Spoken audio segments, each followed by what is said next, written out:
Olá, bem-vindo à Escola Extrajude. Trabalhamos qualificando pessoas para atuarem no amplo universo dos registros públicos. Preparamos conteúdo técnico específico para o seu crescimento. Comigo, mais uma vez, Dr. Tiago Machado Borté. Vamos lá, Olá. doutor. Hoje temos uma matéria interessante a respeito de tema que envolve o dia a dia de muita gente que vive em centros urbanos. Vamos falar do condomínio edilício. Isso mesmo. Pode começar, professor. Pois bem, amigo Rubens, a regra pelo Código Civil é o condomínio comum, né? Mais de uma pessoa dona de um mesmo imóvel. Então temos uma individualidade de uma coisa e mais de um sujeito titular dessa coisa. Só esse mecanismo do condomínio comum não foi o suficiente. Foi preciso que se trabalhasse, se evoluísse com o trato do direito de propriedade, né, sobre bens que nos grandes centros urbanos eles começaram a se desenvolver e foram criando modalidades novas. Foi preciso adequar a legislação para recepcionar isso aí. Por exemplo, um prédio de residencial, né? Ou um empreendimento de casas assobradadas, ou condomínio de lotes, né? Então temos diversas variações de condomínios e para isso precisou desse regramento especial, tá? Então hoje temos a Lei 4591 de 64 e o Código Civil que tratam dessa matéria. É isso que vocês têm que ter presentes aí para o estudo, a Lei 4591 de 64 e o Código Civil, tá? Quando se faz uma compra de um imóvel de duas pessoas ou mais, se estabelece um condomínio comum, tá? Automaticamente se dá a constituição desse condomínio comum. Agora, o condomínio edilício, ele é diferente. O condomínio edilício, ele depende de ato de vontade. Ato de vontade do proprietário, tá? Se dá ou por ato inter vivos ou causa-morte. Pode ser até instituído por testamento. Tá? O que significa isso? É a vontade do titular da propriedade que vai estabelecer esse regime especial. É um regime especial dele trabalhar com a propriedade, o condomínio edilício, então. Por quê? Porque dentro de um mesmo corpo se excepciona aquela regra do Código Civil de que tudo aquilo que tu incorpora no terreno, né, a ele fica pertencendo como uma única coisa só, né? E no condomínio edilício não.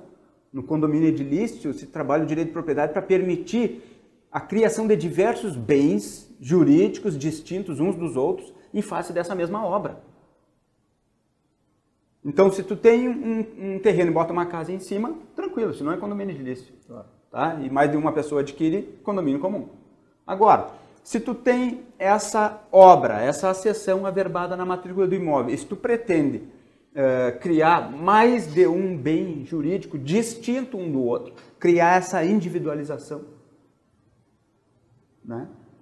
Precisa desse registro especial, que é o condomínio edilício. Então, daí depende do quê? Ato de vontade. A de vontade do dono.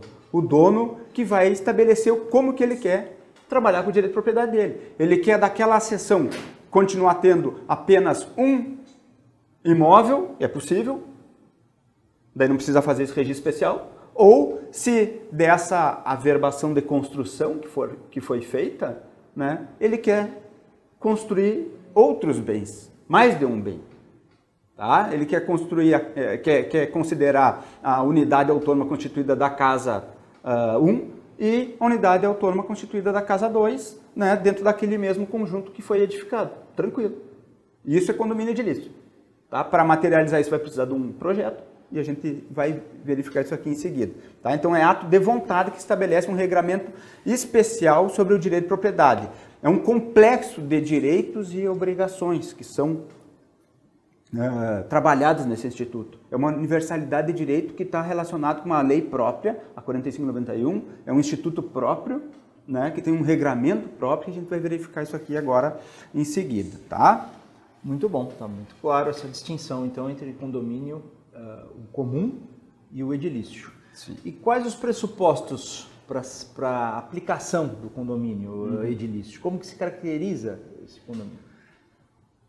Acho que é melhor a gente passar para os nossos amigos o que precisa para se estabelecer um condomínio edilício lendo a legislação. Eu vou pedir autorização para ler o artigo 1º. Então vamos lá. Artigo 1º da Lei 45/91. As edificações ou conjunto de edificações. Diz alguma coisa isso aqui?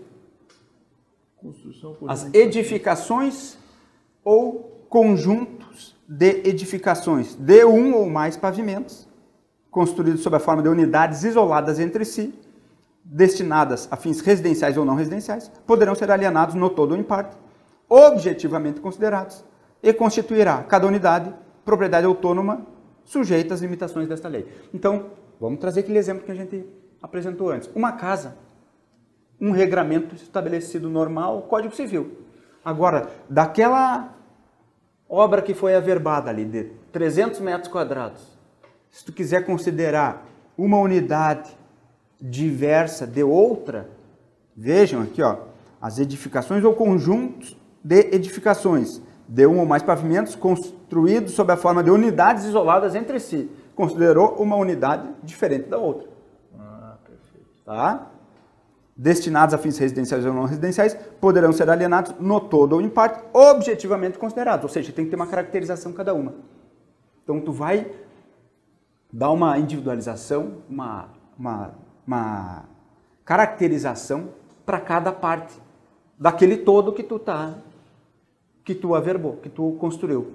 Tá? E assim é um prédio residencial, por exemplo, averbou uma obra de 10 mil metros quadrados, né? E dentro desse contexto, que tem uma averbação, nas edificações ou conjuntos de edificações, que são os pressupostos, tem que ter obra materializada, edificada, habites e CND, averbado, para poder estabelecer condomínio edilício. Tá? E dentro daí, desse exemplo, pega 10 mil metros quadrados de obra construída e vai caracterizando as partes que o dono quis estabelecer. Ele que vai determinar se cada andar vai ser uma unidade autônoma ou um andar vai ter 10 unidades autônomas. Ele que vai determinar o empreendedor, o proprietário, o dono da coisa, né? Como que ele vai querer tratar aquele imóvel. Se é um empreendimento só residencial, ou se é um empreendimento só comercial, ou se é um empreendimento misto, é ele. Ele que vai determinar. Vai aprovar na prefeitura, sem dúvida, isso aqui vai precisar de um projeto aprovar na prefeitura para ir para o registro de imóveis. A prefeitura sempre está envolvida com isso aqui. Artigo 30, inciso 8 da Constituição Federal. Tá? Qualquer determinação que vai querer fazer num bem imóvel urbano, a prefeitura tem que participar, ainda mais uma obra desse porte. Tá? A prefeitura vai verificar, inclusive, essas questões de cuidados com incêndio, etc. Né? Então, o registro não vai precisar pedir aprovação do Corpo de Bombeiros, né? Porque é pressuposto para o município dar a aprovação que ele tenha feito essa verificação. Tá? Então, na hora de instituir um condomínio edilício, a aprovação é apenas do município, mas precisa. Tá? Daí o município aprovou aquela vontade que advém ou do ato intervivo, né, a manifestação de vontade do proprietário, ou do testamento, como a gente se referiu. Tá? Então, pressupostos. A existência de um bem material construído, uma edificação. Sem isso, não há que se falar em condomínio edilício. Condomínio edilício exige isso. Tá? Em alguns estados, excepcionalmente, no Código de Normas, tem a possibilidade de se registrar uma instituição sem edificação. Eu, particularmente, entendo que isso é uma anomalia, não está de acordo com a Lei 45/91. Se a gente pegar e ler o artigo 1º, ele vai falar em edificações ou conjunto de edificações. O pressuposto para existir é isso. Nesses estados que autorizam o registro antes da edificação, é para se estabelecer uma vinculação da vontade do dono, que ele irá submeter aquela propriedade a esse instituto específico, condomínio edilício. Ele irá fazer. Né? Uma promessa, na verdade. É como se fosse uma promessa de que vai registrar um condomínio edilício. Né? Mas por si só, isso não autorizaria já a negociar com imóveis, com unidades autônomas, porque isso pressupõe um registro de incorporação imobiliária, né, que não se confunde com o condomínio edilício. A incorporação imobiliária está relacionada com esse instituto, veremos oportunamente, tá? Mas não é condomínio edilício em si. Então, se registrou uma instituição de condomínio antes de averbar uma construção, em alguns estados, uma pequena incidência dessa teoria, dessa tese, né? É para isso, é para noticiar que ali será estabelecido um condomínio edilício, mas não permite a pessoa já ficar negociando com unidade autônoma. A regra, na maioria dos estados, conforme seus códigos de normas, aplicando a Lei 4591 e o Código Civil, é existência de obra física, é a certidão do habite ou certidão de construção com a CND do INSS com relação a essa obra construída. Por isso, essa então é muito expresso no artigo 1º a necessidade da construção. Tá muito claro, mesmo. Isso aí. Claro. O que nós podemos elencar como benefícios desse instituto, né? E como ele se aplica na prática também? Os benefícios são para o proprietário, por exemplo. Tu agrega valor a um bem quando tu está fazendo um empreendimento dessa natureza. Né? Imaginemos a pessoa que estabeleceu uma averbação de construção na sua matrícula e quer vender uma coisa só. Com esse registro, ele cria mais de uma coisa daquele produto que ele gerou, daquela averbação. Então, alcança um benefício econômico, primeira coisa. Segundo, esse instituto foi criado para permitir que cada unidade autônoma tenha vida própria. Então, repito, cada unidade autônoma tem vida própria. No Código Civil, no condomínio comum, tu fica dependendo do outro condômino. Aqui não. Aqui tu tem um regramento de propriedade que tem propriedade privativa, área comum, né? E essa área comum é propriedade de todos. É propriedade de todos, mas tu não fica vinculado com todos para fazer uma venda. Outro benefício, então, é esse. Tu tem a disponibilidade jurídica do bem, independentemente da concordância dos outros condôminos. Porque é uma propriedade livre, isso mesmo, é uma unidade autônoma. É uma unidade que tem vida própria, não depende de vontade dos outros condôminos. Tá? Tem algum regramento especial, que também veremos oportunamente, que se trata das vagas de garagem. Tá? A gente vai verificar isso aqui em outra oportunidade, né? Que daí aí pode ser que se exija um controle interno do próprio condomínio para segurança. Né? Por exemplo, não é livre ficar alienando, dispondo da vaga de garagem para terceiros que não têm vínculo com aquele condomínio. A pessoa não é o dono do apartamento, né? E cada apartamento, por exemplo, tem 3 vagas. O proprietário quer vender só uma vaga para um terceiro que não é condômino. Não, daí pode ter uma restrição aí. Tá? Então, tem matrícula própria, a vaga de garagem, mas não é por isso que nesse aspecto de vaga de garagem ele tem vida autônoma, vida própria. Então, a própria lei ela vem e engessa de determinado modo alguma situação, que é esse caso de vaga de garagem. Mas a regra é o contrário, a regra é a liberdade da vida plena, independentemente dos outros condôminos, para dispor, para alienar ou onerar o imóvel que é constituído da unidade autônoma em si. Tá? Como que se opera? Como que se opera isso? Esse instituto tem que ficar bem claro, é só propriedade privada. Também. É só propriedade privada, não tem propriedade pública, diferente de um loteamento. Quando registra um loteamento, perde parte da propriedade para o poder público.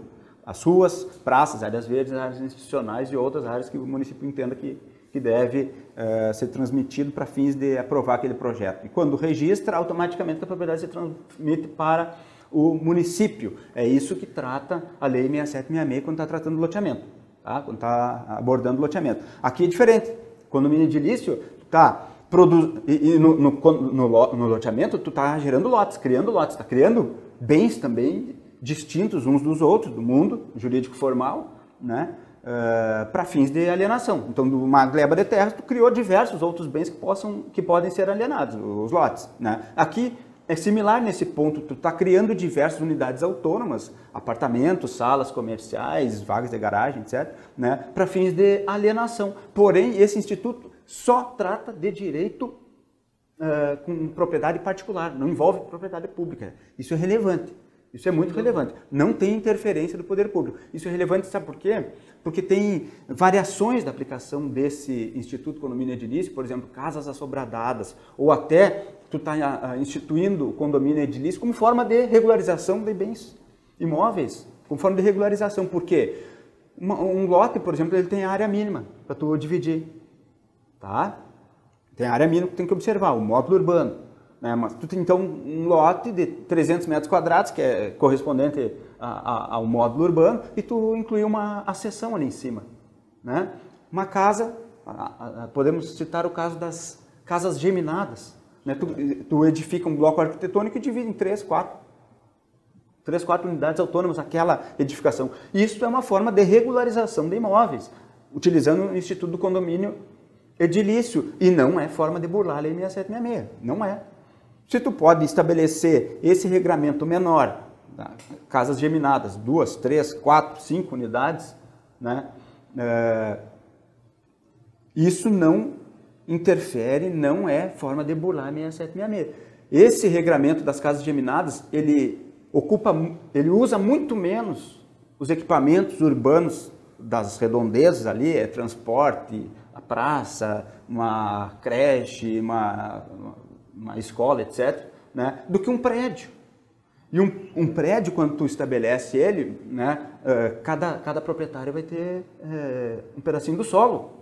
Sim. Isso não significa que essa propriedade correspondente ao solo é uma burla à lei do parcelamento do solo. É uma burla ao módulo urbano. Não é. O condomínio edilício não é burla. E, pelo contrário, ele serve como meio de regularização. Quando tu não pode utilizar o desdobro, o fracionamento simples, dividindo o imóvel, tu pode regularizar o imóvel através do condomínio edilício, mas daí entra naquele pressuposto, entra no pressuposto da existência, que são as edificações.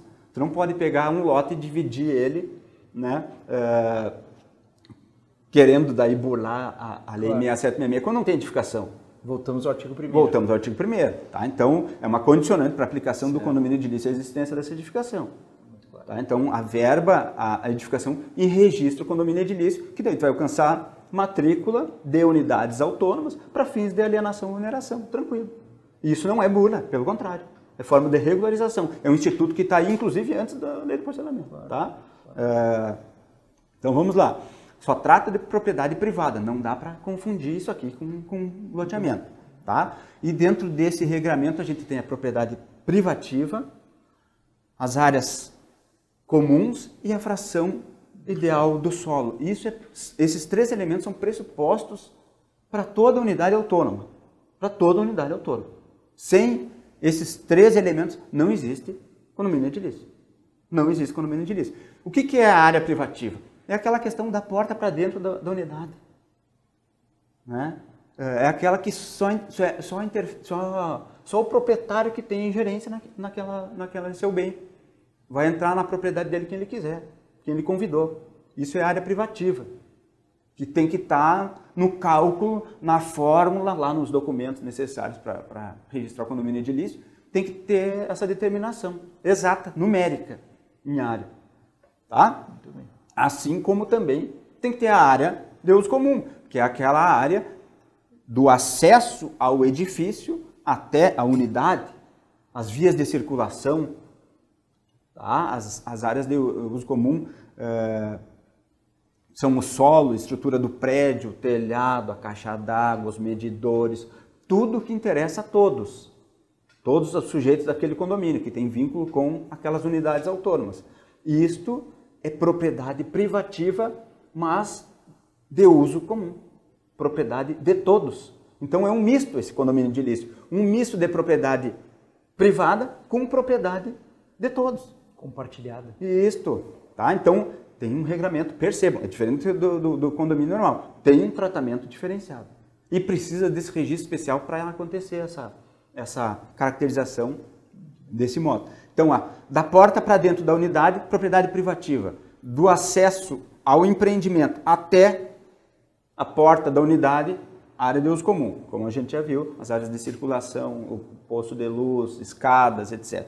E a cada unidade autônoma, o legislador previu essa condicionante também, que tem que ter um vínculo com a área do terreno, porque não tem um bem solto no mundo. Ele tem que ter um vínculo com o terreno. Então, aquele terreno onde está assentada a edificação, né, essa fração ideal do solo, cada unidade tem um pedacinho daquele terreno.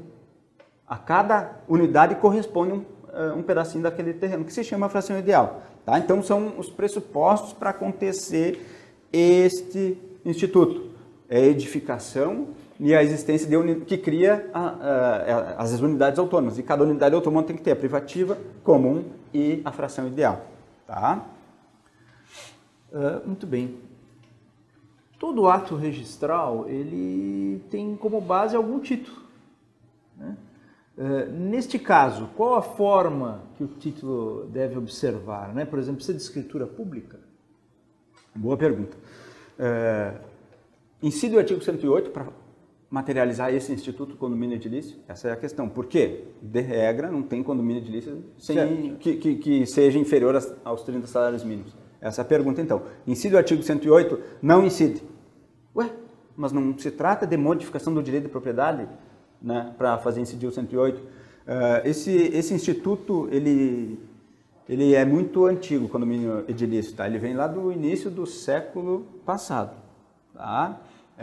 Quando se começou a desenvolver o meio urbano, se criou um decreto, e esse decreto já vigorava o Código Civil, né? Esse decreto, ele dizia que era um memorial que ficava arquivado no registro de imóveis, um memorial que tu descrevia essas unidades autônomas, tu criava a individualização, tu descrevia para o mundo jurídico formal, o registro de imóveis, poder dizer para todos o que era a caracterização de cada parte que compunha aquele todo. Tá? Então, na origem desse instituto, se previu apenas o arquivamento de um memorial no registro de imóveis. Então, um memorial não é escritura pública. Tá? E daí que veio a ideia seguinte, para justificar a não incidência do artigo 108. Tá? É um modo de se trabalhar o direito de propriedade. É um regramento especial que incide sobre o direito de propriedade, mas não significa que a propriedade modificou. É a incidência de um outro ordenamento sobre aquela propriedade. Mas um regramento? Isto. Eu estou fazendo um condomínio edilício, estou aplicando esse instituto para dizer para todo mundo que aquela propriedade está sujeita àquele regramento. Mas não significa que está modificando o direito de propriedade para fim de atrair a incidência do artigo 108 do Código Civil. Tá? Então, é possível, todo mundo faz assim, sempre foi assim. Daí aquela questão, bom, sempre foi assim, agora eu vou chegar e vou eu dizer o contrário. Né? O registro de imóveis é sempre bom pensar desse modo. Né? É sempre bom pensar no que está sendo feito, né? Desconfiando para ver se não tem algo a melhorar, né? Mas também entendendo que realidades estão estabelecidas há muito tempo e não é a pessoa chegar lá agora e quer mudar todo o panorama. Tá? Então, sempre foi através desse memorial, instrumento particular que é arquivado no registro de imóveis. É artigo 221(2) da Lei 6.015, a forma do título que vai gerar o ato de registro. É um requerimento instruído com um memorial descritivo. O que é esse memorial descritivo? É a determinação, é a individualização de cada parte que compõe aquele todo. É bem simples. É bem simples. Observando essas questões que a gente passou antes. Privativa, comum e fração ideal. E permitindo o quê? Permitindo que todo mundo conheça como que eu vou acessar aquela unidade. Princípio da unitariedade da matrícula. Cada bem aqui vai ter sua matrícula. E eu tenho que pegar aquela matrícula e entender para chegar na porta da propriedade e bater lá e encontrar aquele imóvel. Não pode ser igual a nenhum outro imóvel no mundo. Ou seja, na matrícula vai ter a determinação do bairro, da quadra onde está o empreendimento, o número daquela acessão, daquela edificação. Sem edificação não existe condomínio edilício, repetimos. Tá? O número daquela rua, então rua, número, e depois começa. O apartamento 301, ele está situado no terceiro pavimento. O terceiro, por exemplo, né? O terceiro à direita de quem sai do elevador. Tá? Ou olhando pela rua, o primeiro à direita, o primeiro à esquerda, de fundos, de frente. São formas de determinação das coisas que isso precisa ser estabelecido para individualizar ela. Tá? Sem individualização, o proprietário não consegue exercer o seu direito, né? Isso, porque vai estar perdido. Isso, né? como é que vai ter a proteção do direito se tu não dá a conhecer a todos o que é aquele teu bem, de modo a não confundir com qualquer outro do mundo. Tá? Então, tem que ter o direito, a matrícula do imóvel, representando a situação fática. E a situação fática é física, a lei da física, né? Dois corpos não ocupam o mesmo espaço, né? E o direito tem que estar adequado a isso. Tá? A descrição da matrícula vai ter que ter uma determinação exata que permita, primeiro, tu localizar a coisa e distinguir ela de qualquer outro bem do mundo. Tá? Muito bem. Deixa eu ver se não deixei nada. Então, quanto à forma do título, é isso. Instrumento particular, a gente estava vendo, é o requerimento, daí, instrumento particular, 221.2, firma reconhecida. Tá? Memorial descritivo, planta,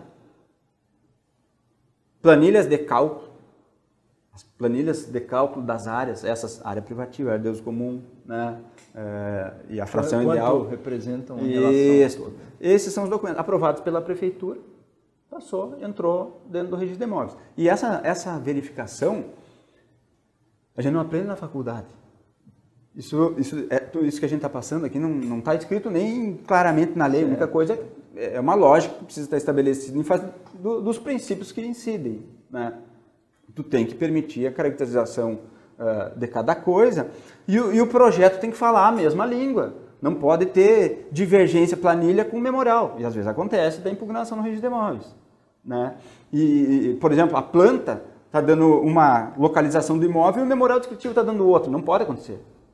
Tá? Então, tem que ter essa uniformidade interna no conjunto de documentos necessários para chegar nesse registro de imóvel. A importância da individualização correta. Né? Correto, perfeito. É bem simples, mas acontece no dia a dia problemas, porque às vezes quem sabe fazer a planilha de cálculo de área não sabe fazer memorial, às vezes quem sabe fazer memorial não sabe fazer a planilha de cálculos de área. Isso aí envolve outros profissionais. Por exemplo, a planilha de cálculo de área não é o registro de imóveis. Não é profissional do direito, e sim é arquiteto ou engenheiro que vai fazer esses cálculos. Tá? O registro de imóveis não sabe, não está preparado para isso. Pode até se preparar ou ter dentro da sua estrutura um arquiteto ou engenheiro para fazer a qualificação desses documentos. É possível. Mas não é do métier, do dia a dia do registro de imóveis, que lida com o direito, determinar como que se faz a conta de uma unidade, né? desses dados necessários de uma unidade autônoma. E daí, às vezes, acontece isso de não ter esse preparo para fazer a documentação. Quem fez a planilha não sabe fazer o memorial. Daí, quem vai fazer o memorial não sabe ler o que está escrito na planilha, né? Ou na planta, e dá essa divergência. Não pode acontecer. E esse é o trabalho do registro de imóveis. Primeiro, observar essa questão principiológica, né, de determinação das coisas, princípio da unitariedade da matrícula, princípio da especialidade objetiva, princípio da especialidade subjetiva, né, princípio da disponibilidade e continuidade para fazer um empreendimento desse. O imóvel tem que estar livre, né, tem que ter a capacidade de dispor ali na frente. Né? Não pode ter uma averbação de indisponibilidade que tranca. Não é possível registrar um condomínio edilício porque é a vontade. Né? A vontade, nesse caso, está limitada, está condicionada, não pode fazer. Tá? Voltando aos princípios, esse é o trabalho do registro de imóveis. E verificar a lógica das informações do projeto no todo, memorial, planta e planilhas. Tá? Tem que falar a mesma linguagem para poder gerar o registro. Tá? Muito bem.